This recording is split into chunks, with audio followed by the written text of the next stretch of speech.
এই রান্নাটা এবার খুব জোর আগুনে হবে, তাই আমি ইন্ডাকশান থেকে একে গ্যাসে ট্রান্সফার করে দিলাম যাতে খুব তাড়াতাড়ি ফোটে।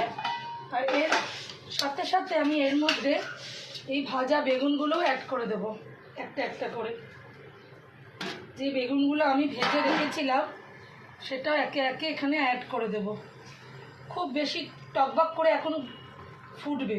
আর একটুখানি ধনেপাতা আমি ওপর থেকে ছড়িয়ে দেব। ধনেপাতা যখন 12 মাস পাবেন না তখন দেবেন না, যখন আছে তখন দিচ্ছি, যখন পাবো না তখন দেব না। করে ঢাকা দিয়ে দিলাম। দেখো আমার হয়ে গেছে।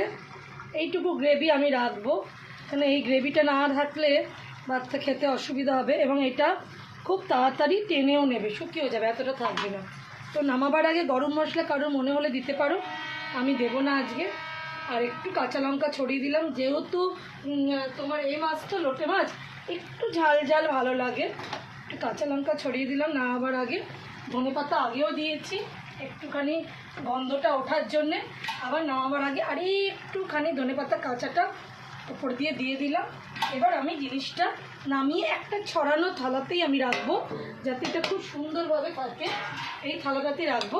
তো বন্ধুরা এইভাবে বানিয়েও আমরা লোটে মাছ বিভিন্ন রকমভাবে বানাই, আমি এইভাবে বানিয়ে দেখেছি, প্রচণ্ড টেস্ট হয়, একটু অন্যরকম লাগে, রসুন ছাড়া একদম ওই ঝুড়ো ছাড়া এইভাবে বানিয়ে দেখো, অসম্ভব ভালো খেতে লাগে। তো বন্ধুরা বন্ধ করলাম, এবার আমি জিনিসটা ঢেলে ফেলবো।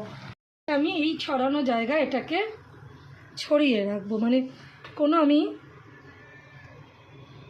এটা গুপচে জায়গায় রাখবে না, এটা না এরকমভাবে ছড়িয়ে রাখবে। দেখো মাছগুলো অলমোস্ট অনেকটাই গোটা গোটা আছে, দেখো মাছগুলো কি সুন্দর আছে।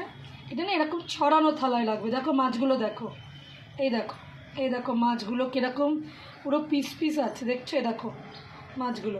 কারো যদি ইচ্ছা এখানে একটু ওপর থেকে সর্ষের তেলও ছড়িয়ে দিতে পারো, কিন্তু আমার মনে হয় না কিচ্ছু আর লাগবে। এইরকম বড় একটা ছড়ানো জায়গা রাখবে, কোনোভাবে মাছগুলোকে একটা গুপচির মতো বাটির মধ্যে ঢালবে না, এরকম রাখলে এবার আস্তে আস্তে ঠান্ডা হলে এই গ্রেভিটা টেনে নেবে, ভাতের সাথে মেখে খেয়েও আমি বলছি দুগাল ভাত বেশি খাবে, অন্য কিছু খেতে লাগবে না। তো কেমন লাগলো আমার আজকে এই বেগুন লোটে? যদি ভালো লাগে একটু কমেন্ট করো, লাইক করো, শেয়ার করো। আর লোটে মাছ কার কার প্রিয় একটু কমেন্ট করে জানিও, ঠিক আছে বন্ধুরা? তো কেমন লাগলো অবশ্যই জানিয়ে যেও। টাটা।